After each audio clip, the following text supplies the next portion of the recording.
రోజు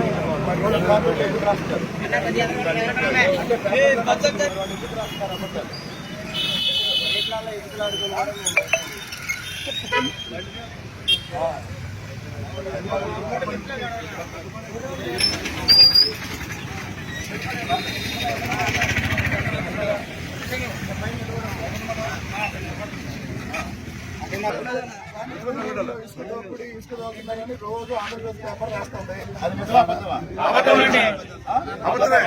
ఆంధ్రజ్యోతి ఎందుకు రాస్తుంది అబద్ధాలు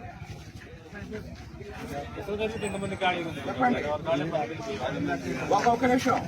2019, 2024 జగన్మోహన్ రెడ్డి పరిపాలించిన రోజుల్లో విపరీతంగా అరాజకంగా ఇసుక గ్రావెల్ తోలేరా లేదా? మరి జగన్మోహన్ రెడ్డి పరిపాలనలో ఎక్కడైతే అక్రమంగా ఎలాంటి అనుమతులు లేకుండా గ్రావెల్ తోలారో ఆ ఫోటోలు అంటే 3-4 సంవత్సరాల క్రితం గ్రావెల్ తోలిన ఫోటోలు ఇప్పుడు ఆంధ్రజ్యోతి తీసి తిరువూరుని నాశనం చేయదలుచుకుంది. చెప్పండి, ఏం చేద్దాం? నేను ఆంధ్రజ్యోతి రిపోర్టర్ కి ఛాలెంజ్ చేస్తున్నా. మీరు ఏదైతే గ్రావెల్ ఫోటో పేపర్లు వేశారో అక్కడికి వెళ్దాము, దమ్ముంటే అది 100 రోజుల్లో తీసిన ఫోటోనా, జగన్ పాలనలో తీసిన ఫోటోనా ఛాలెంజ్ చేస్తున్నా. జగన్ పాలనలో తీసిన ఫోటోలు వేసి ఇసుక తోలుతున్నారు, గ్రావెల్ తోలుతున్నారు అని రాసేవాడికి ఓపెన్ ఛాలెంజ్. మీరు వేసిన ఫోటోలు తీసుకొని రండి. అవి మేము వచ్చిన తర్వాత తీసిన ఫోటోలు అయితే నేను రాజీనామా చేస్తా. మనం వచ్చిన తర్వాత తీసిన ఫోటోలు కాదండి. Open challenge. ఇంకొకసారి తిరువూరులో జరగని దాని గురించి కూడా ఏ నా కొడుకైనా జరిగినట్టు ప్రచారం చేస్తే ఇంటికి వచ్చి కొడతా. ఇదే చెప్తున్నా, చెప్పడానికే వచ్చా.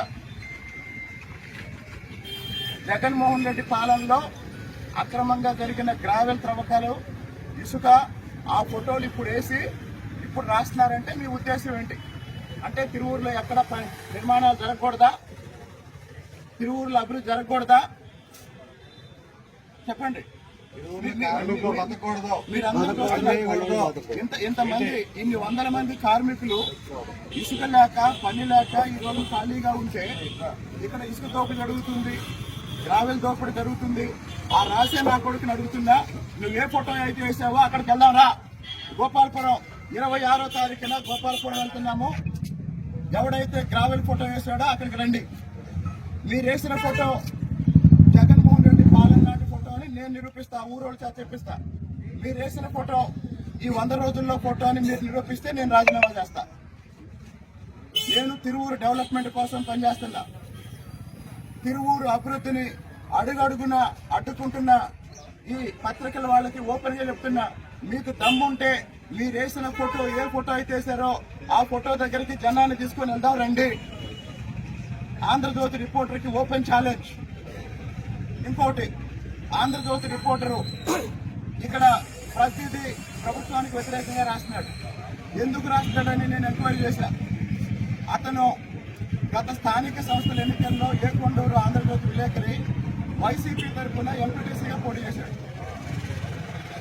వైసీపీ ఆఖరికి అధికారం కోసం లేదా 10 రూపాయలు సంపాదించడం కోసం ఇళ్లలో ఆడవాళ్లు కూడా ఉపయోగించి రకరకాలుగా నన్ను ప్రభావితం చేయాలని చూస్తున్నాడు. గుర్తుపెట్టుకోండి, ఒక 3-4 రోజుల్లో ఇసుకు సంబంధించిన సమస్య ఏదైతే ఉందో పరిష్కరిద్దాం. అవసరమైతే మన భవన నిర్మాణ కార్మికులే రోజు ఒక 10 మందో, 20 మందో, 30 మందో బీచ్లో నిలబడి ఇసుకు తోలుతారు.